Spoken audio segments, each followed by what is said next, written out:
Muibi, Iya. cerita ini terjadi sama seorang laki-laki, kita sebut aja namanya Randy. Randy ini tinggal di daerah Bekasi Barat, dan kejadian ini sekitar tahun 2014. Randy ini punya 2 rumah. Yang satu itu rumah toko karena bagian depannya tuh ngadep ke jalan raya, jadi dijadiin toko. Dan rumah kedua ada di sebelah kirinya. Rumah itu tuh bangunan baru dan dibikin 2 tingkat. Pernah ada satu kejadian, waktu rumah barunya itu tuh belum sepenuhnya jadi, kelihatannya tuh kayak masih gelap banget. Bahkan pas siang pun masih kelihatan gelap dan nyeremin, apalagi lantai bawahnya. Karena lantai bawahnya tuh kayak nggak begitu kena sinar matahari, walaupun ada jendelanya 1. Nah, Randy ini punya teman main, sebut aja namanya Bayu. Randy sama Bayu dan teman lainnya yang waktu itu mereka masih pada kecil, nantang temen-temennya buat uji nyali masuk ke bangunan itu satu-satu. Ceritanya rumah hantuan gitulah. Waktu itu tuh lagi nggak ada tukang bangunan yang kerja. Jadi bayangin aja, bangunan yang setengah jadi, kan gelap ya, belum ada yang nempatin.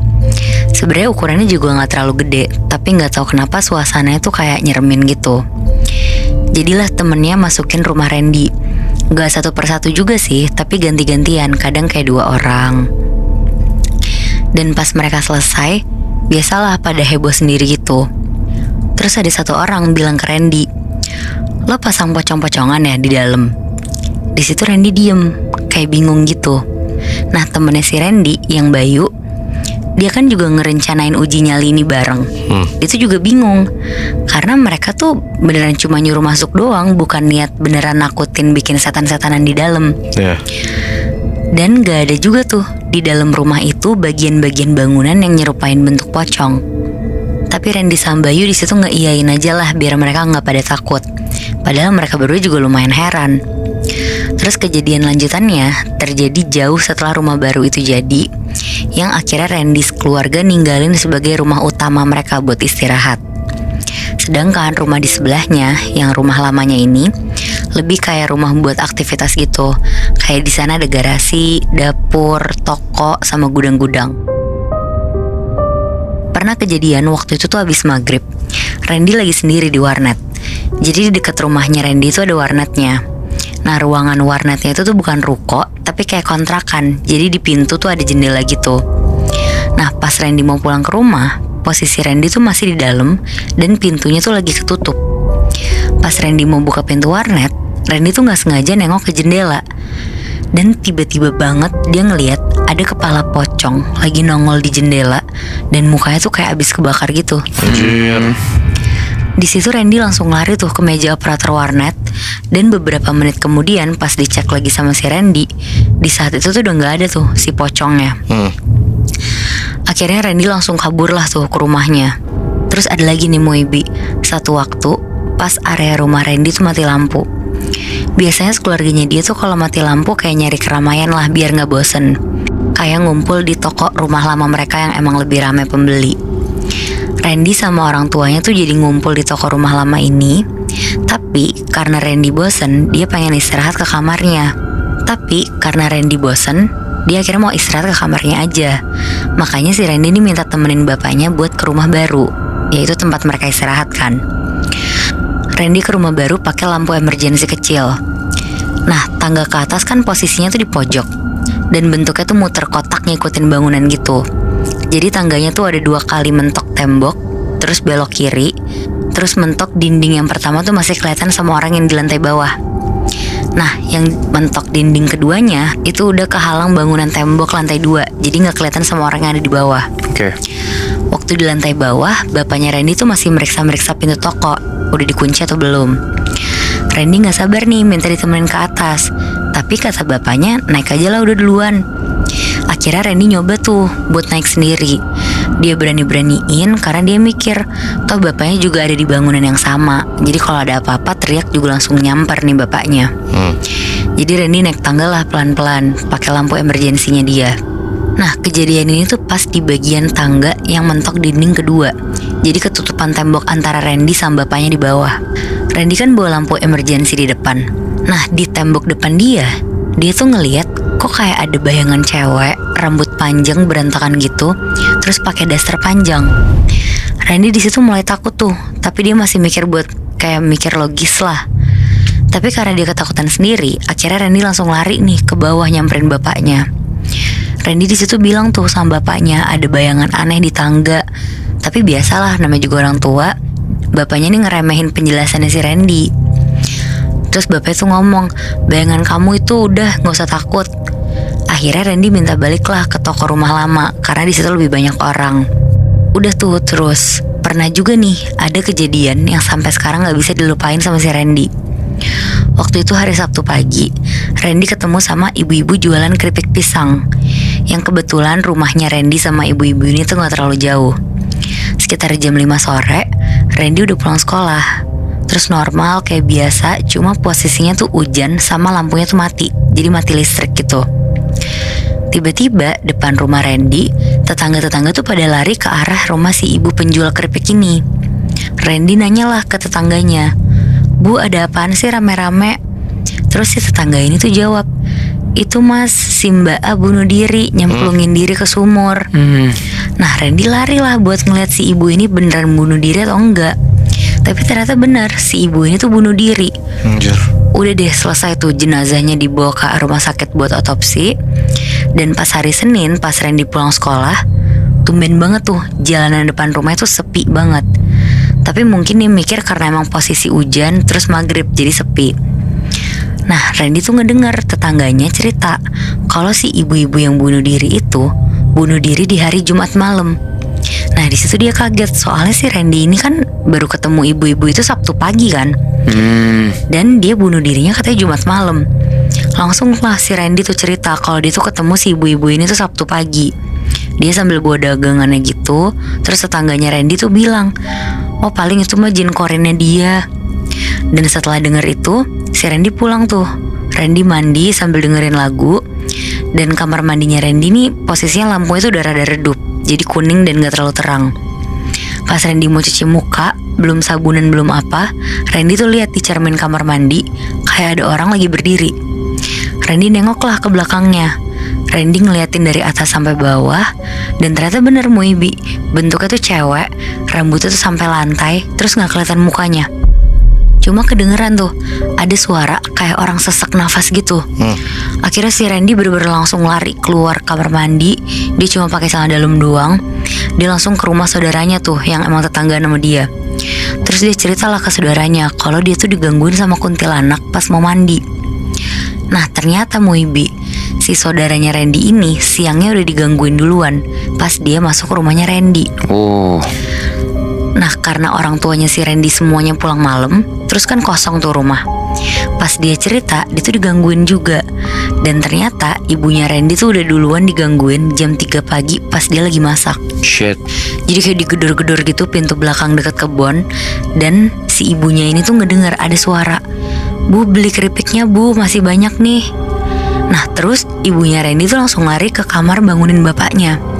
Dan dari situ kedengeran omongannya kalau si ibu-ibu yang bunuh diri ini tuh katanya gentayangan. Terus di depan rumah ibu-ibu ini kan juga ada pohon jambunya kan. Katanya temennya Randy tuh pernah cerita kalau dia tuh ngeliat kuntilanak di pohon jambu itu sambil bilang, "Dek, keripiknya dek." Oh shit. Berarti si kuntilanak itu tuh rumahnya di pohon jambu itu ya? Iya benar. Berarti yang gangguin Randy dan warga-warga kan si kuntilanak itu ya? Ya berarti si tukang penjual keripik itu gak sih?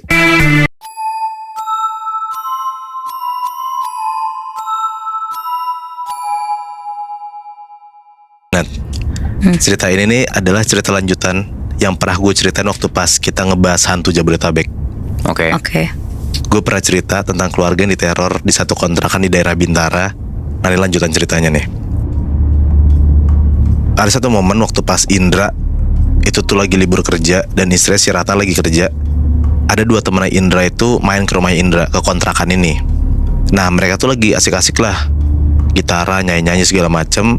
Sampai ada momen satu temen Indra itu kamar mandi. Beres ke kamar mandi, temen Indra duduk dan dia bilang kayak, "Bang, suara musik kecilin bang, gak enak bini lu lagi tidur." Nah di situ Indra langsung panik dan bilang kayak, "Lo ngomong apaan sih? Bini gue lagi kerja. Lo lihat apa ngelindur ya lo?" "Ah yang bener lo bang, barusan gue ngeliat bang abis keluar kamar mandi, istri lagi tiduran dan madep jendela." Akhirnya mereka bertiga ngecek lah ke kamar Indra buat ngeliat tuh ada beneran gak tuh si sosok itu. Pas dilihat ternyata kosong, gak ada apa-apa. Akhirnya mereka semua balik ke ruang tengah dan ngomong lah kejadian yang baru dialamin. Temen yang satu ini nih selalu ngiyakinin Indra kalau yang dia lihat tuh gak salah. Dia ngeliat jelas banget ada istri Indra lagi tiduran di kasur. Sampai akhirnya singkat cerita, beres mereka nongkrong dan ngobrolin hal itu, teman-teman Indra baliklah. Gak gitu lama setelah teman-teman Indra pulang, istrinya pulang. Indra langsung cerita lah tuh kejadian yang dialamin sama teman-temannya itu. Istri si Indra, si Ratna ini panik, tapi dia berusaha coba nenangin suaminya lah. Beberapa hari setelah kejadian penampakan si sosok cewek di kamar itu, akhirnya Indra sama Ratna coba ngelupain dan gak pernah ngebahas sama sekali. Tapi ada momen di Kamis sore, kejadian mistis itu keulang lagi. Kamis sore itu Indra baru pulang kerja, dan di hari itu tuh Ratna gak ada di rumah karena dia masuk siang. Di hari itu tuh hujan deras banget dan lampu lagi mati. Pas Indra tuh lagi masukin motor ke dalam ruang tamu, kan lampu motor Indra masih hidup tuh, tapi semua lagi gelap ya, karena mati lampu. Nah di situ Indra ngeliat di depan dia dari sorot lampu dari motornya itu, dia ngeliat ada kayak kain putih kelebet jalan gitu dari kamar Indra ke kamar mandi. Indra deg-degan tuh di momen itu. Dia coba nenangin diri. Pas dia udah tenangan dan dia nengok lagi ke depan, Indra bisa ngeliat jelas banget Nat, ada sosok cewek pakai baju merah, badannya merah, matanya merah, semuanya merah, lagi ngeliatin Indra. Si sosok itu tuh lagi ngeliatin Indra dari jendela kamar tidurnya. Karena Indra udah ketakutan banget, akhirnya langsung cabut lah tuh dia dari rumah. Hujan-hujanan, dia nggak pakai kunci pintu, dia cuma ngunci gerbang doang. Dia cabut lah karena dia udah ketakutan banget. Indra nyamper lah ke tempat kerja istrinya sambil sembari nunggu istrinya karena dia ketakutan pulang. Akhirnya malam itu juga Indra sama Ratna itu pulang ke rumah orang tuanya Ratna karena mereka ketakutan pulang ke kontrakan mereka sendiri. Besok paginya pas Indra bangun, badan Indra tuh panas hampir kayak 39 derajat Celcius gitulah. 3 hari tuh Nat, si Indra tuh sakit dan dia tuh akhirnya tinggal di rumah mertuanya. Sampai akhirnya orang tua Indra tuh datang buat ngejenguk Indra barengan sama Pak Badin. Nah Pak Badin itu waktu itu gue pernah cerita, dia tuh adalah orang pinter kenalan orang tuanya Indra. Udahlah habis itu waktu pas Pak Badin nyampe, Pak Badin tuh langsung nyuruh Indra buat kayak pindahin posisinya dia ke tengkurap, dan langsung lah dilakuin sama Indra. Pas Indra tuh lagi tengkurap, seketika Pak Badin tuh langsung megang bagian belakang kepala Indra. Nah entah yang dirasain Indra ini nyata atau enggak, Indra tuh tiba-tiba langsung ngerasa badan dia panas banget dan dia tuh jadi kayak berontak-berontak sendiri gitu. Indra juga ngerasa kayak ada yang cekek dia, dan dia tuh lagi kayak dikerumunin banyak orang, bawa pedang, bawa kapak, bawa senjata kayak ala-ala prajurit gitulah. Sampai akhirnya tiba-tiba Indra hilang gitu aja, nggak sadarin diri. Selama kurang lebih 1 jam Indra pingsan. Pas dia kebangun, dia tuh ngeliat keluarga dia dan istrinya si Ratna itu lagi ngobrol di ruang tamu. Jalanlah dia ke ruang tamu. Pas udah nyampe ruang tamu, akhirnya si Indra itu diajak ngobrol sama Pak Badin. Ternyata Pak Badin tuh bilang malam ini Pak Badin tuh mau ke kontrakannya si Indra karena ya mau ngeberesin makhluk-makhluk yang ada di kontrakan Indra itulah. Singkat cerita, di malam itu Indra, Pak Badin sama bokapnya Indra pergi ke kontrakan Indra. Pas nyampe kontrakannya tuh, kontrakannya bener-bener gelap, kotor dan berasa angker banget. Karena kan Indra sama Ratna udah ninggalin kontrakan tuh 3 hari kan, karena tinggalkan di rumah mertuanya tuh. Baru sampai depan pintu, mereka bertiga tuh denger ada kayak suara cewek ketawa cekikan melengking banget dari dalam rumah. Nah si Pak Badin langsung teriak kayak, tampakin wajah kamu, jangan cuma suara kamu doang. Nah pas disebut kayak gitu sama Pak Badin, disautin lagi sama sosok itu, tapi ketawa lagi kenceng banget. Pak Badin langsung nenangin Indra sama bokapnya Indra, dan dia bilang kayak udah tenang aja, mereka gak akan nampakin diri kok.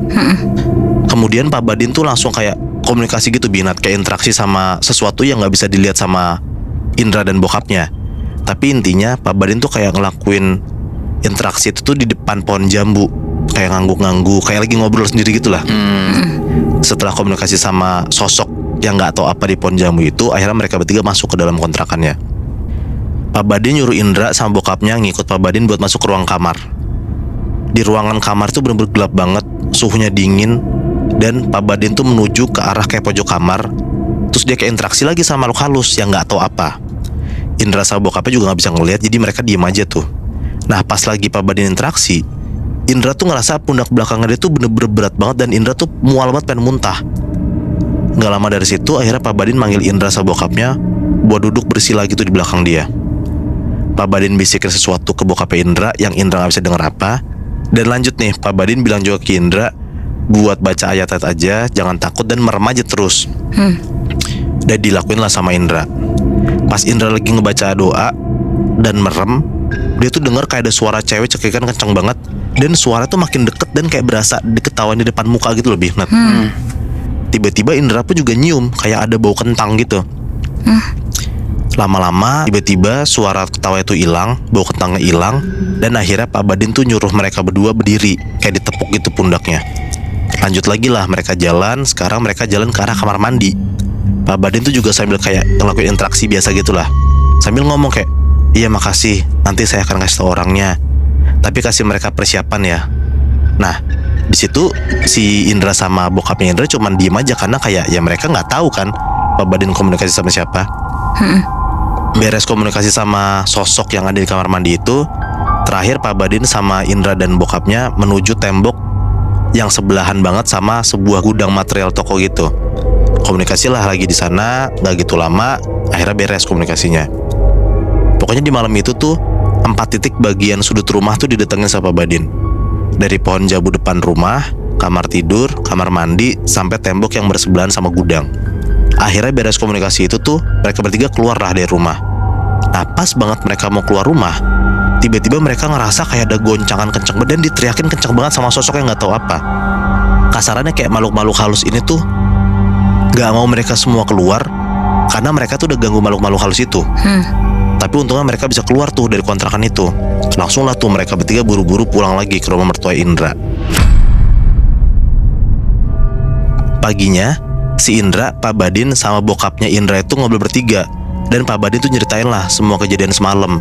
Karena kan posisinya Indra sama bokapnya tuh kan gak bisa ngeliat apa-apa kan, cuma bisa ngerasain. Nah dijelasin lah nih sama Pak Badin. Awalnya pas mereka datang tuh, kata Pak Badin, mereka tuh langsung dihadapin sama sebuah pohon jambu yang gede banget di depan rumahnya Indra itu. Dan Pak Badin ngeliat kalau di pohon jambu itu tuh ada ular gede banget. Dan ular itu adalah penunggu pohon itu. Lanjut lagi Pak Badin cerita, lanjutkan ke kamar tidur tuh. Nah di ruangan kamar tidur itu ternyata itu tuh penguasa yang paling kuat Bihnat. Tinggalnya di sana di ruang tidur itu. Dan Pak Badin juga bilang kalau selama Indra dan istrinya itu tinggal di sana, di ruang tengah itu tuh ternyata banyak banget yang coba nyerang dia, nyerang mereka. Ada macan yang coba nyerang mereka. Katanya karena macan itu tuh ngerasa keusik gitu loh akan kehadiran Indra sama istrinya. Terus Pak Badin tuh akhirnya komunikasi lah sama si macan ini. Dia nanya kayak, kenapa keusik, kan Indra sama istrinya gak ganggu si macan itu kan. Si macan itu, si jin macan itu jawab kayak, buat yang wanita aku gak berani nyentuh dia. Dan bahkan aku gak berani nyekek dia waktu pas dia tidur, karena ada yang lindungin dia gitu. Nah terus Pak Badin juga jawab, terus kenapa kamu gak berani ganggu si wanita itu, tapi kenapa kamu malah ganggu si cowoknya, si Indra kan berarti. Si jin macan itu jawab lah kayak, aku benci banget pria itu. Dia orang gak tahu tata krama dan sopan santun, gak pernah permisi, dan gak pernah sopan sama anak buahku. Nah pria yang dimaksud sama si jin macan itu adalah si Indra ini. Komunikasi selanjutnya itu tuh sekarang ada di toilet. Kan titik ketiga di toilet kan. Pak Badin bilang, kalau kamu inget Indra semalam, kamu dengar ada suara tangisan dan ketawa cewek. Dan lama-lama ada kecium bau kentang rebus. Itu tuh adalah makhluk penunggu kamar mandi. Wujudnya serem banget. Dia tuh sosok cewek dengan berlumuran darah dan nanah di mukanya. Sampai matanya itu tuh mengeluarkan banyak banget belatung. Nah sosok itu tuh kata Pak Badin suka nemenin Indra sama istrinya kalau lagi mandi. Yang terakhir itu komunikasi dengan makhluk halus yang ada itu di samping sebuah gudang material. Nah ini adalah makhluk halus yang sengaja dipelihara sama orang yang mungkin tuh buat ngelarisin usaha material mereka. Terus Pak Badin bilang lah ke Indra kayak, Mas Indra, setelah saya pikir-pikir, lebih baik kamu tuh pindah aja. Bukannya saya gak mau ngusir makhluk halus itu, tapi setelah saya komunikasi dengan alasan daerah teritorial, sejarah tempat, dan kenyamanan tempat tersebut, kayaknya sosok-sosok itu tuh gak bisa saya musnahkan. Nah katanya orang yang pernah nempatin rumah ini sebelum Indra pun juga tinggalnya gak lama di sana Bihnat. Mungkin ya karena digangguin sama makhluk-makhluk halus itu kan. Ya udahlah, semenjak kejadian itu Akhirnya Indra sama istri tuh langsung packingin semua barang-barang mereka yang ada di kontrakan itu. Habis itu mereka pindah lah dan bener-bener ngejauh dari kontrakan itu ya biar nggak diganggu lagi sama penunggu-penunggu yang ada di sana. Kebayang banget sih seserem apa emang ya. Dari pas pertama kali lu bilang aja pas hujan deras tuh, Iya. terus Indra nggak berani sendiri di rumahnya. Gue dulu pernah ngerasain kayak gitu, Muy. Waktu masih kecil gitu ya, hujan deras, rumah gelap segala macem. Gue langsung pindah ke pos satpam anjir. Saking seremnya. Nah, itu aja belum tentu ada sesuatu di rumah gua kan. Iya. Nah, ini karena udah ada ceritanya, banyak banget penunggu-penunggu yang di situ. Kebayang sih, gue juga nggak akan mau tinggal di situ walaupun rame ya.